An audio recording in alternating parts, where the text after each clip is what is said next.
Hold on. Almost there. 5, 4, 3, 2. Welcome to the Mock Stars Podcast. I am Menace, one of your hosts, and I'm here with Rampage. What up? What's up, dude?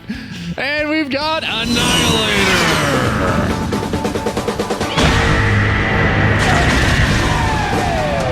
What's up, dude? What's up? What's up? Welcome to the show, everybody. This is the Mock Stars Podcast, the number one podcast on the internet for Magic the Gathering. Dr. Pepper, Don Cheadle, and Saga rules changes? To be. Question mark?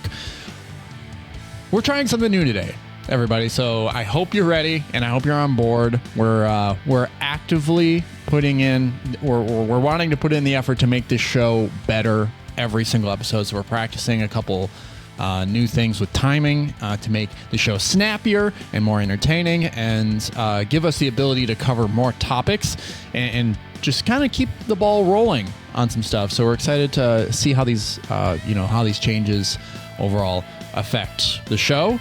If you'd like to support the show, you can do so by finding us on YouTube, where you can like, subscribe, and ring that bell for more notifications. You can also find us on all podcasting platforms, or you can leave a 5-star review, make us look super duper cool, and help new people find the show. You can also support us on Patreon. Oh yeah. For $3 a month, you can have your name turned Dr. Pepper Red on the Discord server, or you can join the Mock Stars fan club and have your name turn Squirt Green. Like person. Didn't like that. Yeah. Didn't like the sound effect. Didn't like watching you make the sound effect. Yeah. I was thought about squirting right in your face. Like, I did it. I looked right at you. You puckered. You puckered. Yep. You sucked in the air like Omni-Man, and then you readied your squirt. Think. We've also got our Pepperhead community is awesome. We've got Mac Oyen, definitely Jeremy, Mono Greg, UWP Court, Will Rule, Ryan G, and Adam, and the legendary Hall of Famer Ravenlift. Thank you all for your support. You are all awesome.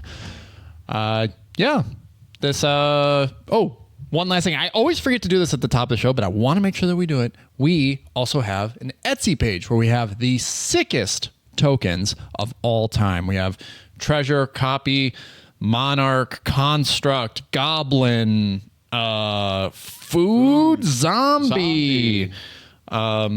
Did I say Goblin? Probably because that one's the coolest one. Yeah. And yeah, you did say. Yeah, if you guys want the sickest tokens of all time to play with, for them to be yours, you can find the Etsy page in the description below on the YouTube video. And if you are a Pepperhead, if you are a supporter of the show on Patreon, you can reach out to me via the Discord server to get your discount code to get 25% off your entire order. All right. Let's talk about some Magic the Gathering. This past week, we were introduced to another Secret Lair super drop. It is called Back to School, and we've got 5 new drops coming to us. First, the Secret Lair X My Little Pony Friendship is Magic drop, which I'm sure you guys are very excited for. I know Owen is. Do not play this against me unless you are a certified furry. I don't want to see this generous gift unless you can generously gift me some big titty horse or a blue fox with a nice, well-endowed furry thing. You know, I want only my real furry freaks to be playing this brony shit. If you are just a normal ass guy and you're like, hey, this is a cheap Defense of the Heart, get that out of your deck immediately. No. I had. Is there a villain arc in My Little Pony? I had no idea. There's a whole cartoon. Are dragons the bad guys? And they must be. Yeah. That seems like stereotyping. All I All I know is that not friendship healthy. is magic, and furries, this one's for you. So shout out the Seattle Magic community. We are eating good with this secret lair. Jeez. The one thing that this world did not need was another drop with just low value reprints. I think that's the thing with this. that's Where's the all these secret layers at the end of the day Defense have of the Heart's a good card, but like these are all 50-cent cards. Yeah, Defense of the Heart is something that is probably like $10 now. It hasn't seen a lot of play. Reconnaissance Mission's like a good card, but like not as- Generous Gift and Arcane Signet and Soul Ring have been reprinted into the ground. There's now too many Soul Rings. Yes, there's too many Soul there Rings. are. Yeah. Start making other cards interesting. Give us another Felwar Stone, for God's sake. Stop with the Soul Rings. Yeah, we've got the Secret Lair X My Little Pony Lands of Equestria. These are just a series of basic lands that if you are that same person who happens to enjoy going to conventions in an animal costume, then this one's for you. I think the Plains is the prettiest one. You think that's pretty? Well, it's got a lot of good color composition. That's it. That's all I'm going to say. That made me burp. And then we have the Omens of Chaos. This is a series of cards that are representative of Strixhaven. Each school is represented. Abrupt Decay for the Witherbloom, Batwing Broom. I have no idea. This is a new card. I've never seen a new card. I've never seen this before. I don't know if we had a Batman set that I just missed, but prevent all combat damage that would be dealt this turn. If white was spent to cast the spell. Each player loses 1 life for each attacking creature you control. If they control. They control? Yep, if black was spent to cast it. So this is the Silver Quill card. It's a protection spell for 2 mana that if you spend a black and a white to cast it, they lose 1 life for each attacking creature and you fog. 2 mana Ink Shield. What's up? I mean, yeah, this is good against like token decks. It's very narrow. It's not good. It doesn't protect a lot. It's a fog. But Batwing Broom was a uncommon out of Eventide. Was it actually? Right now. Oh, whoa. What? Okay. That's a deep cut. Wow, Wizards. That's crazy. I was so sure. There's no way they put 1 new card in 4 reprints. This is a much needed reprint. It has not been printed since Eventide, so this card is getting crazy expensive. I like that the rest of these are like iconic. Like Chance for Glory, Abrupt Decay, Counterflux, and Growth Spiral are all super representative signpost cards for their guilds. For their colors. Like, we did not need another Growth Spiral. Like, we could have done the planar or whatever. Yeah, should have been planar. Yeah. But I'm just saying, Batwing Broom, why did they go so deep cut for Silver Quill there? Yeah. So weird. Unnecessary. Also, who's buying that for $2.50 worth of cards? Yeah, right. We have the primary focus here. Unless, Rampage, you want to dive in here. I'm just saying, folks are fans of the Batwing. Have been since high school. So that's why it's in here. All right, we have the Secret Lair X Dwarf Fortress. This is probably the most controversial one because it is just a series of digits and pixels on cards that are not representative. The artworks are not... If you are a Dwarf Fortress fan, some people have been like, oh, this is cute. Like, sure. I'm sorry, Wizards of the Coast. You have to... This is a game? This is a game. It's a game. It's a very old school game. But the only thing that really has value here is the Terror of Peaks. And if you really want to know how this artwork is represented, that D there in the middle of the card is the dragon. Are you the little smiley face? I am. Yeah. Yeah. And the series of red, orange, and yellow, that's the fire. That's the fire the dragon breathes. So this is, it's like Minesweeper art. It's crazy. Yeah, this for me is the worst Secret Lair of all time. Well, the thing that's crazy is it's very niche. It's just so niche. And I mean, cool if you're a good big fan of this, but if this is the route we're going, I hope at some point I get like something for me instead of just more brony and nerd stuff. Yeah, like come on. I want to see the work. I think they're overestimating how many bronies there are. Never overestimate. This isn't a diss to bronies. It's just that let's be realistic about how many there are in the world. And most of them are in Seattle. You could have just made this a local. I don't know. I was in Minneapolis one time. Well, that's another hotbed. I was going to visit a friend, and I parked my car, and I'm like walking to his place, and I just happened to glance upward to the third floor, and there was a guy with a horse head on and nothing else, and he was standing in the window looking down at me, and I look up. I am like, oh my God. I thought that was you. You said, I know what I'm doing this weekend. Well, someone in a cat costume came up, caressed his shoulder, and then he pulled the blinds shut, and then I was like, all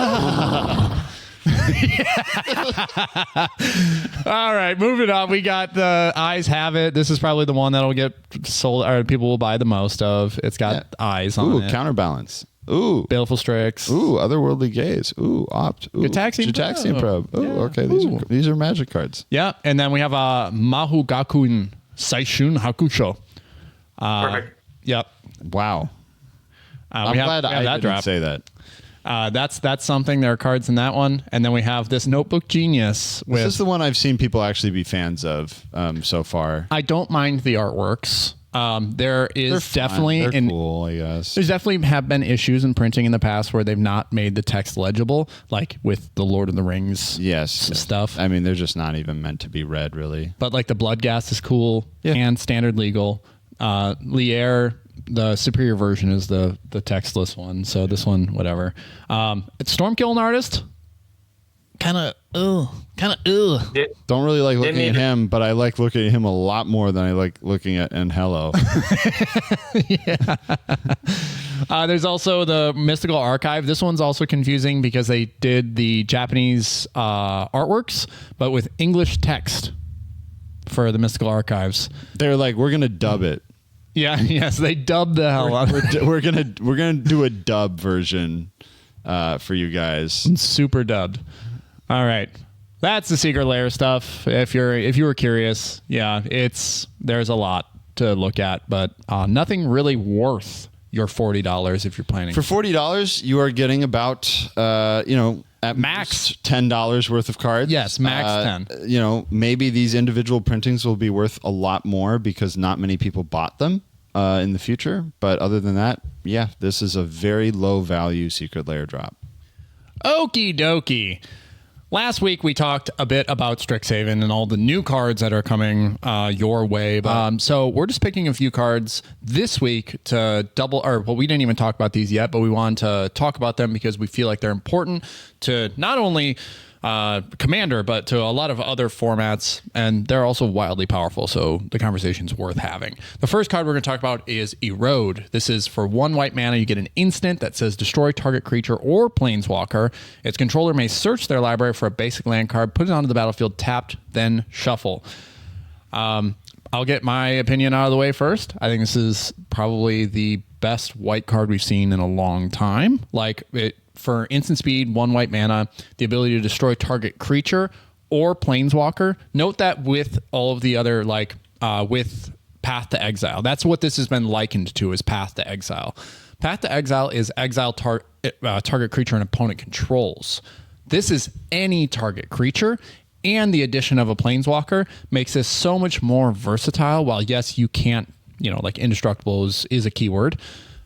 This is incredibly powerful due to that flexibility, but then also because you can target a creature you control and ramp yourself in white. So at instant speed, I think that this warrants seeing play potentially at the cEDH level, and I'm excited to see where it goes. Yeah, players, you have no excuse now to not be putting interaction in your deck. You can play this. You have room. It's 1 mana. If you're playing 3 interactive spells and it's swords, it's path, I think third is this. This is going to fundamentally change the landscape of Standard. There's maybe no spell that we've seen that could potentially have such a meta-defining change from 1 card alone as Erode that I can think of for Standard. We reprinted Liliana the Veil and nobody even noticed. Erode is something that has not been in Standard. Truly. Path and Swords have not been in Standard since before people were even really playing much Standard. Swords is back. Like, this is nuts. Yeah. What this is going to do for a meta that right now has some really flashy, splashy, big impact creature spells. I'm looking at you, Ouroboros. When you spend 4 mana for your Ouroboros and you do this before combat, this like, kills those strategies completely. This, and you get 4 of these. And the thing is they're going to spend a whole turn on their Ouroboros. You can spend 3 mana on some really impactful spells and leave this up. This is a very, very, very impactful card for competitive play. It's going to change Standard. It's going to change Standard, and I think they printed this because of all the VVBS, all of the aggro dominance we've been seeing for so long here in Standard, and all of the Ouroboros stuff, all of the power that we've seen come through in these really strong, I don't want to say mid-range, because they're not really mid-rangey creatures, but just like really, really pushed creature bodies at 3 and 4 mana over the past few years. This is their correction. And I think they're not trying to show it as anything else. That they printed this for a purpose. It is going to cut at the knees a lot of these decks in Standard that are really dominating for the past couple seasons now. Yeah, the focus of Wizards of the Coast has been to print greater value at higher mana values, right? To have it be reflective, because for a long time nobody was playing between 4 and 6 mana because everything between like 1 to 3 was all you ever needed. So efficient. Yeah. Yes. So now they've created this like you can stretch into the later game, dropping an Ouroboros or whatever. But Shelly. Shelly, this single-handedly kills Ugin. I don't think Ugin exists in Standard anymore. Yeah, like, the crazy thing is imagine investing. It does hit a Planeswalker. And that is why when you said cEDH playable a few weeks ago when this was spoiled, I was like, it's destroy, it's not exile. I've come around completely. The flexibility of this, the fact that you can destroy your own thing instead of it being exiled, like in response, ramp yourself in white, absurd. Just absurd value for 1 mana. This is an auto include, and this will continue to be played at every competitive format. Maybe not in Legacy, because exiling is really important in that format.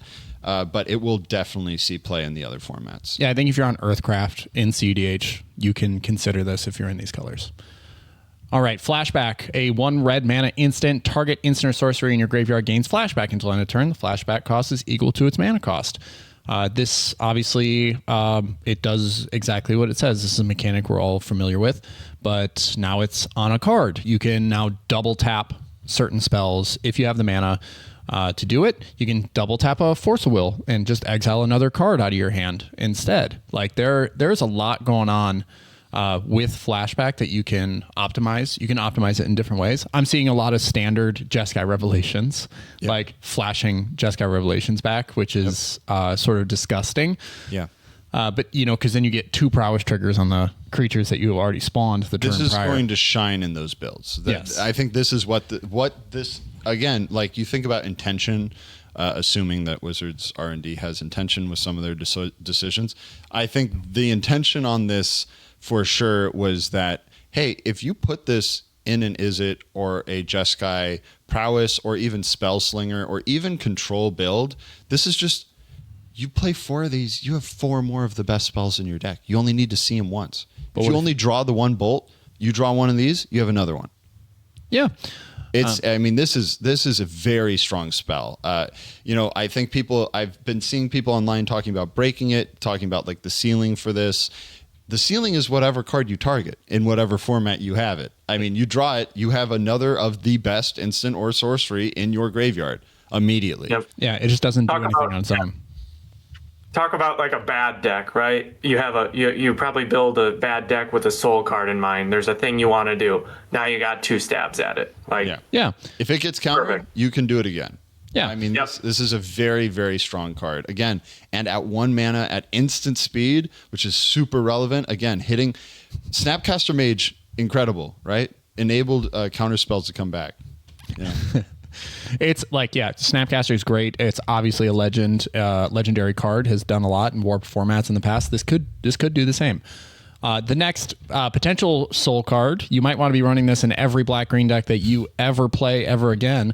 We have Immoral Bargain. This is one black-green sorcery that says an additional cost to cast this spell, sacrifice X creatures, destroy X target non-land permanents. This gives this set of colors something that it hasn't really had access to in a long time without explicitly being green or explicitly being Maelstrom Pulse. It's like destroy target non-land permanent. Abrupt Decay was everything 3 or less, but now you have this thing where most of the strategies in this are spawning little dudes like sapperlings and elves or whatever, and now you can turn that fodder into like significantly like board changing cannon fodder here. I think it's a great card. Like people talk about the modality and the importance of running things like Generous Gift, that was in the new Secret Lair, and Beast Within in your deck. That's 3 mana, and that can hit anything. This is 3 mana and can hit damn near anything, multiple anythings. We have a way to kill enchantments now. We can't keep letting them get away with just playing enchantments without response. That's me. There's an answer here. Use it. This is the ceiling for this in even casual games of Commander is very, very high. Even if you sacrifice a few Land of War Elf type things, early game you don't need them anymore, whatever. Mm-hmm. You are going to be able, usually with Golgari removal, like Maelstrom Pulse even, right? Where with Maelstrom Pulse, sure, maybe I can kill all your soldier tokens or something, right? Witherbloom removal. Yeah, sure, okay. With Witherbloom, Golgari, whatever you want to call it, typically it is individual targets, and with the exception being Maelstrom Pulse, which is a very powerful card at 3 mana. Toxic Deluge also, right? Like very powerful at 3 mana. For 3 mana, what this now does, you are going to get benefits out of sacking your creatures because you're playing Golgari. You get to take out not just the problematic targets from your opponent's board states, you get to take out all of the targets from your opponent's board states. I mean, you'll get to completely defunct all of what they have set up as far as engines, combo pieces, commanders, support, ramp. You're going to hit all their arcane signets, all their soul rings, all their enchantments. This is a devastating card if it's played late game, and it's a pretty devastating card if it's played even early game. Thinking of Culling Ritual, which has just been an absolute all-star for me ever since it was printed. Mm-hmm. Absolute all-star. This, I think, does pretty much the same thing at 3 mana. Yeah, I think that this could be a card that if you see it resolve, you just scoop it up. Late. Yeah, I mean, they could legitimately leave you with just lands pretty easily, and then not even be that set back from it. Yeah. We hope that you guys are looking at these cards and value them as much as we do. They're all 3 seem really, really strong and very, very playable. Okay. Deck profiles on fleek. Look at these eyebrows, baby. What? We got Anikthea, Hand of Erebos. What are we doing? We're talking about Anikthea, Hand of Erebos. Great. Okay. Yeah. Enchantress, Abzan Enchantress on fleek. Eyebrows of Erebos. Yep.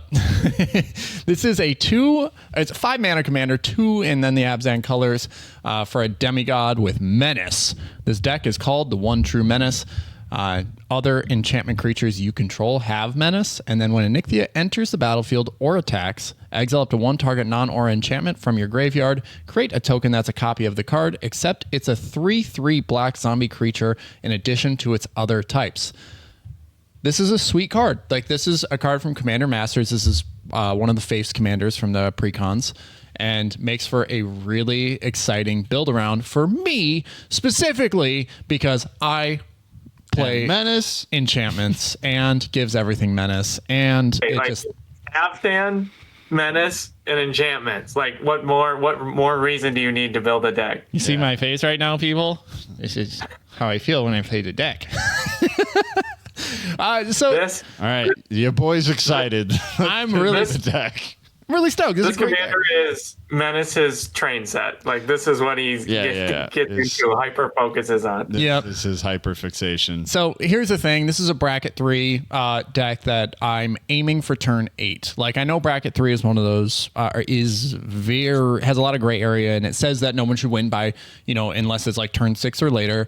I'm aiming for turn 8 because a lot of my experience in building bracket 3 decks, when it comes to aiming for turn 6, oftentimes it's too soon for new people to play with. It's too soon for strangers. So sensitive people. Yeah, sensitive folks. So it's one of those things that if you bought the My Little Pony Secret Lair, I imagine this deck is going to be a little bit better for you rather than like the Animar deck that I built that does like to win by turn 6. What are you trying to say about the Brony community? I already said it. I already said it. I didn't. All right. I disavow. I just want to say I disavow. Okay. I don't want them coming after me. Okay. Don't judge me. You're judging the bronies. Don't judge me for judging bronies, dude. Okay, here we go. I am taking a concept that I learned very early on in cEDH that was expressed in a lot of stacks builds. And this is how I build a lot of bracket 3 decks, and which is how I get out ahead generally of the pack when it comes to the early game. And that is sacrificing my land count, which if you guys check out the deck list, which is in the description below on the YouTube video, you'll see that I'm running 30 lands. This is actually a little bit higher than my normal land count. But the reason that I'm not at 36, I'm not at 34, I'm not at that egregious number, which is how I feel generally about the number of lands in your decks. I'm supplementing that with these early game plays. Avacyn's Pilgrim, Bird's Paradise Light, Halfling, Elves of Deep Shadow, Llanowar Elves, Badgermole Cub, Bloom Tender, Sanctum Weaver. Look how many dorks are in here. Enduring dork, Vitality. Dork, 3 dork, 4 dork, 5 dork, 6 I think it's like 8 to 10 other mana sources. Yeah. But those come down early. So statistically, you will have 1 or 2 of these out by turn 2, which, gets your commander out considerably, reasonably, like turn 4, turn 3. Turn 3, turn 4. But the issue with Anikthea that I'm finding a lot of the time is you have to have an enchantment in the graveyard to be able to get that effect to pop off. So just landing it isn't enough. You do have to have a little bit of like early game setup. So that is the first thing I want to talk about is that the land count is a little bit lower for those who are not comfortable playing with a lower land count. I just want you to understand that these early game dorks and these early game plays are what are allowing me to set up and feel comfortable with a lower land count. As we go down further in deck, you'll see there's tons of enchantment creatures, Springheart and Tuco, because this deck cares about creating creature tokens. And so when you hit Anikthea and you reanimate a Knights of Round, summon Knights of Round, and you then, go ahead and hit it with a Springheart and Tuco, and then every time you play a land, you're then creating token copies of the summoned Knights Around. It's pretty awesome.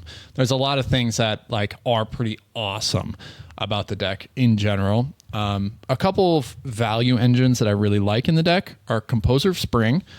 You can see the card on screen.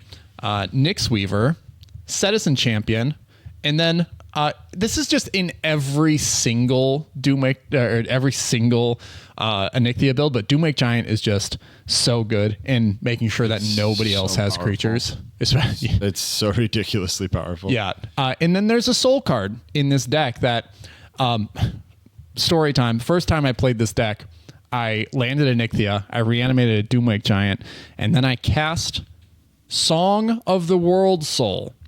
Now, this is one of the cooler cards I've seen in a long time. I actually was looking at making this a cloning of Shredder deck because I was watching some standard content on Arena just about Yuna, Abzan Yuna, when Final Fantasy came out, was a powerhouse. Really hard to deal with because Yuna does so much. During your turn, Yuna and enchantment creatures you control have Trample, Lifelink, and Ward 2. Yuna protects your commander. It also has redundancy because at the beginning of your end step, return up to 1 target enchantment card from your graveyard to the battlefield with a finality counter on it. So the purpose for this is to reanimate your sagas, your saga creatures. That's what Yuna's design is for. But because it's just any enchantment, you can grab tons of really cool things. So Song of the World Soul was just something I stumbled across because I was looking at Cloning of Shredder, which is from the TMNT set, 4 and 2 black. The first trigger and the second and third trigger are all the same. The first trigger exiles a creature from your graveyard, and then you create a non-legendary copy of it. So Song of the World Soul is 4 and 2 white mana for an enchantment that says whenever you cast a spell, populate. This mechanic has not been bolstered in a long time. There hasn't been a populate card in a hot minute. And so this has ultimately been forgotten about. But populate says create a token that's a copy of a creature token you control. So I thought in tandem, if you're able to copy a legendary creature with the Cloning or Shredder and then hit it with the, start casting spells off of Song of the World Soul. And then really cool thing happened. I accidentally created a creature token of the copy of the Song of the World Soul. Ooh. And then I cast a spell. And then I created a copy of the Song of the World Soul. And then I cast another spell. And then Doomwake Giant was like, hey, dude, don't forget me. And then I created 4 copies of Doomwake Giant. And then it was like, felt like Massacre Girl. It was like, it was like a mini Massacre Girl effect.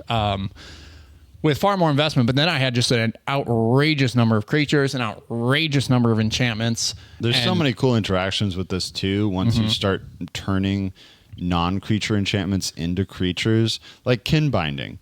If you start making consecutive kin bindings, right, or you have doubling season out, and then you make a token copy of kin binding, or you're even without Song of the World Soul out, every time 2 Kith can enter, all of your creatures get +4/+4. Yes.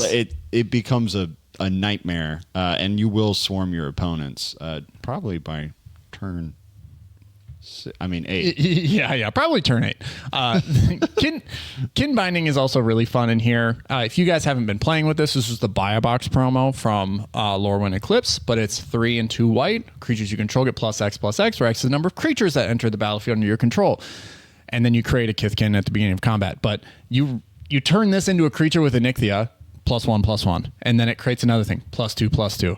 And it, and then you're able to create copies of it. So the entirety of the deck is focused on getting these creature tokens and then creating copies of those creature tokens that Anikthea has now enabled. So things like Caretaker's Talent go crazy, and then Renewed Solidarity, another card that seemingly has been forgot about from the Ether Drift zombie pre-constructed commander deck. 2 and a white, as this enchantment enters, choose a creature type. Zombie. Creatures you control of the chosen type get +1/+0. At the beginning of your end step, for each token you control of the chosen type that entered this way, create a token that's a copy of it. So you reanimate this with Anikthea. It sees itself. It creates another copy of itself. And so then the next turn, or the next thing you create a copy of, you're going to get 2 additional copies. And then Renewed Solidarity just starts taking over. And everything gets +2/+0. And they all have Menace. And they all have all these cool things. The deck is really fun. It really gets going. And when it gets going, it's really hard to stop. It's very resilient. It reminds me a lot of the Shiko deck that we built. You're putting stuff in the graveyard, you're reanimating it in a different form than it was, right? In Shiko, you're typically turning it into an artifact in a way. In this deck, you're turning enchantments into creatures. It's kind of like Dark Shiko. It's Shiko with enchantments instead of artifacts, and it's Shiko with creatures instead of artifacts. And instead of CMC 3 or less, you just get freaking any enchantment you want. Yes, you can get Summon Bahamut back as a 3/3 because that makes sense. Yeah, and you can populate it because also that makes sense. I guess. Yeah. This seems very strong. This is my first time really looking at this list. On the 3 scale, I'd put this far higher on the 3 scale than I think you would. I think the thing that's really pushing this is you have very high count of ramp, and then the cards that are at the top of your scale would make this a lower end 3 because they're so expensive, hard to get to. But with your commander, you're not paying 9 mana for them. Never. you're getting them for free. And when you get them for free, you can populate and double them and triple them. I think this is a very strong deck. I think this deck is going to be very susceptible to early board wipes. If you get an early board wipe on this thing, you might be able to slow it down, but it will be able to out mid-range, because even if you burn down the chaff on a deck like this, where you kill like the Llanowar Elves, you bolt the bird, whatever, turn 4, turn 5, you just play an Eidolon of Blossoms on curve, you're going to slowly rebuild value. You're going to slowly rebuild card value. You're going to slowly rebuild engines. You drop something like Yuna. You drop something like Overlord of the Hauntwoods. You will slowly get back in, even if you get wiped. And honestly, getting all your stuff in the grave, not a bad place to be, because your commander is always accessible, and she does it on ETB.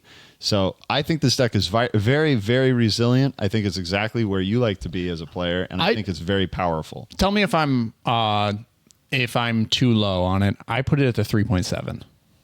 Like I'm right there where it's not. Where would you put Glarb? Oh, it's 3.98. Really? Yeah, it's like 0.02 points underneath 4. Is Helga the same? 3.96. Really? Yeah, they're very strong. See, the only reason they're far strong, they're far faster, and they're far strong. Without and they're going far into more or referencing those decks during our time talking about this, I think the only reason I rate one of them lower than the other is its resilience versus the other one's glass cannon-y potential. I think Helga's way more explosive. I think when you really get there with Helga, it feels more like a 4 or a 5 versus Glarb is kind of an inevitable thing. It's far more stable, and that's where this deck has. I would put this above stability. Shiko just on first look. That would be fun to play against him. Like to do both of them. I think it's harder to rebuild with Shiko than this will be. This seems very easy to rebuild, and there are dead draws with Shiko when Shiko's off the board or your pieces are off the board. Yeah. With this, none of your draws are dead. All of these are good cards. Yeah, green will do that for creature. You don't hate seeing any of these creatures or enchantments in any context. Yeah. The 2 game changers that I am playing, which are maybe where people get a little feel bad too with this deck, which is I rate it so high. The only 2 game changers are Gaia's Cradle and Sarah Sanctum. Oh, those are the only 2 game changers. Get the fuck out of here. What are you talking about? Yeah, my only 2. They're great. Oh, no. They're really good. They're strong. They're good cards, and you know they're game pieces, and they're legal game pieces. But I will go on record, and I will say it again: they should ban the reserve list because of dumb crap like this. Overall, like there are a few things to learn with the deck, especially with the new rules change surrounding sagas in their intrinsic abilities no longer being a trigger. So when you put quick rules corner here. Yeah, rules corner. When you run doubling season, like I do here, and then you want to play a saga creature, normally you would not get double. In the past, you normally didn't get double counters off of something like this, but now you do. The rule change is meant to reduce the number of triggers, but then also streamline a few things. It's a little bit hard to understand, but they're changing the saga ability. Instead of the putting a lore counter on the saga being a triggered ability, it is now an intrinsic ability, so that like when you play a Urza saga and there's a blood moon out, it does not get a counter just because the ability is not there. Whereas before it entered with the counter, and someone take it away. I think they just streamlined the rule change a little bit to make it more in line with existing things that entered with counters. Similar to how Planeswalkers and Battles work now, Sagas now fall into that same line. Yeah, it does make sense for there to be more like common ground between those 3 permanent types. Yep. I will say that Urza Saga is an MVP in this deck list. I've reanimated it. I've done Badgermole Cub disgusting things with it. Reanimated it with Anikthea. And then the really cool thing with it is I've had to put a couple targets in there outside of just Sol Ring. I think everyone out there who's ever played Urza Saga and Commander can understand the pain of playing it to get a Sol Ring straight to the battlefield and then top decking that Sol Ring. And then you're like... You definitely need... Oh. I'm going to say, if you're playing Urza Saga, if you don't have 3 targets, 3 varied targets, so like typically 1 or 2 pieces of ramp and then like, I don't know, get a Shadow Spear or something. Yeah. If you're not playing like 3 varied targets, it's probably not worth playing Saga. I've seen people play Saga and just have like Mana Vault or just have, Sol Ring as their one target. That doesn't really work. And then if your only other targets are Chrome Mox or like Mox Opal, that also is very situational. You may just get it and it might not work. I think it's better to have an equipment. Having Haywire Might is really a sleeper pull for Urza Saga. Haywire Might is an exceptional card, especially in a Reanimator deck. But it's a very, very exceptional card. Yeah, this is the one that I teched in and snuck in there because I was like, well, yeah, Sol Ring, great. And then Shadow Spear, great. But you need added versatility, especially when like Rhystic Study is rampant. I played at bracket 3 and the one game changer in this guy's deck was Rhystic Study. And he played it and it was like, well, this sucks. I'd venture to say that in the majority of bracket 3 games where you're playing against a blue deck, the game changer is going to be Rhystic Study. Absolutely. And the same thing with white decks, it's always going to be Smothering Tithe. If you don't have something to remove those tax spells, you end up kind of just looking around at the other players like, please, somebody, for the love of God, don't let this guy just run away with value because we don't have an answer right now. Yeah. You should always collectively have at least one player with an answer to those cards, or you're just going to kind of lose to it. Yeah, I mean, there's definitely a argument. Since I only have 2 game changers, I could take out Kyoshi Island Plaza for Smothering Tithe. Be pretty good. Playable. So he's rage baiting me right now because before this... No, this is important. Before we started recording this section, I pleaded with him to take out Kyoshi Island Plaza as he only has 3 shrines. He went on to explain to me, well, no, it's actually a very cute thing because I put it in and I have the 2 other shrines and then I double them up and sometimes I copy them and it's very cute. And what's actually happening is he's willfully rage baiting me.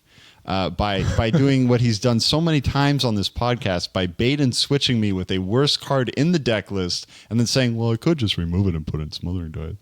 I could just remove it and put in Teferi's Protection. I mean, I guess I could just put in the objectively better card. I didn't think of that. Yeah, I didn't. Honestly, I didn't think about that until other than when I told you. Yeah. Yep. Maybe you should think of that as a reflection on yourself.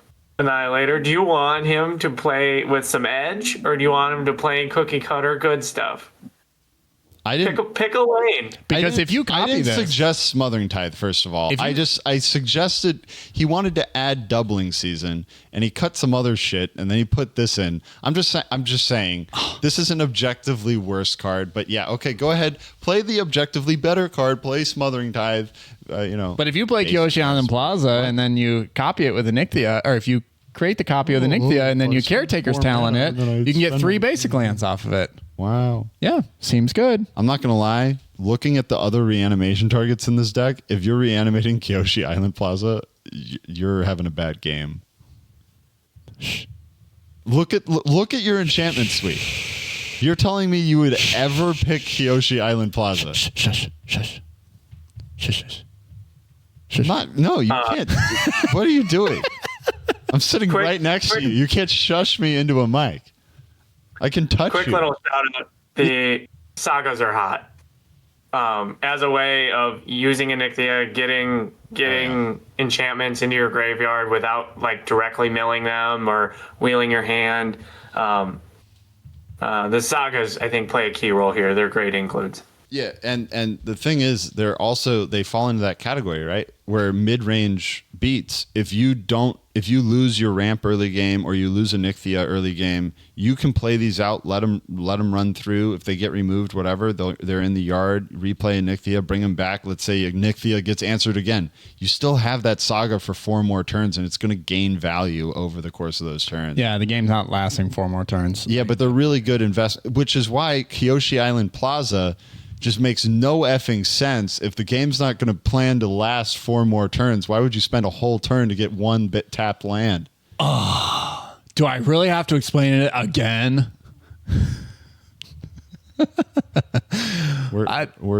You guys can check out the deck list in the description below. It really is a lot of fun. By the time you check it out, Kyoshi Island Plaza might be gone. Might be there, you know. No way. Double down. There's two more enchantments in these colors that make shrine tokens. Double down. Throw those in there. The thing is by the time we finish editing, recording, editing, and uploading this video, Kyoshi Island Plaza will have gotten 2 basic lands into play. And Annihilator will have murdered me and buried my corpse. With Clarv. Yeah. All right. Enough about Anikthea. We're moving on. Just like in the last bit where I said we're moving on, we are. This has been the Mockstars Podcast, the #1 podcast on the internet for Magic the Gathering, Dr. Pepper, and rage baiting. If you'd like to support the show, you can do so by supporting us on YouTube, where you can like, subscribe, and ring that bell for more notifications. You can also find us on all podcasting platforms, where you can leave us a 5-star review to make us look super duper cool. I wish I didn't like say shades to put on right then. You can also support us on Patreon. I almost forgot. Patreon! By becoming an official Pepperhead for $3 a month. Becoming an official Pepperhead, have your name turned Dr. Pepper Red on the Discord server. Or you can join the Mockstars fan club and have your name turned Squirt Green. Like Matt Goin, definitely Jeremy, Mono Greg, UWP Quirt, Will Rule, Ryan G, Adam, and Person. Just to be clear, Person's the Squirt Greener, and the Pepperheads. Squirt Greener? Wouldn't it be Green Squirter? Oh, a squirt. I need you to squirt greener. All right, that's it. I think on that note, we're out of here. This has been the Mockstars Podcast. Thank you so much for listening. Bye-bye.